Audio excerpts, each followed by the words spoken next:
আবৃত্তি করছি কবি সুকুমার রায়ের রচিত জীবনের হিসাব। বিদ্যে বুঝায় বাবু মশাই, চুরি শখের বটে। মাঝির কোন বলতে পারিস সুজি কেন ওঠে? চারটা কেন বারে কমে, জোয়ার কেন আসে? বৃদ্ধ মাঝি অবাক হয়ে ফের ফিরিয়ে হাসে।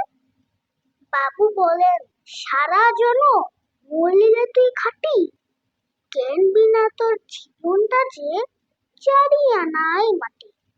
খানিক বাদে কহেন বাবু, বল তো ভেবে, নদীর ধারে কেমনে আসে পাহাড় হতে নিবে? বল তো কেন লবণ পুরা সাগর ভরা পানি? মাঝি সে কয়, আরে মশাই, কত কি আর জানি। বাবু বলেন, এই বয়সে জানিস নে ওটা কি? জীবনটা তো নেহাত খেলো, কষ্ট আনাই ফাঁকি। আবার ভেবে কহেন বাবু, বল তোরে বুড়ো, কেন এমন নীল দেখা যায় আকাশের ওই চূড়ো? বল তো দেখি, সূর্য চাঁদে গ্রহণ লাগে কেন?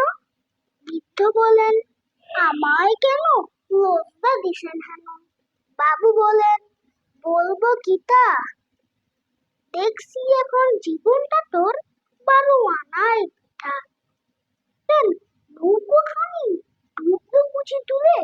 মাঝি দেখুন, এ কি আপদ, ওরে অবাই মাঝি, ডুবলো নাকি নৌকো এবার, মরবো নাকি আছি? মাঝি শুধায়, সাঁতার জানো?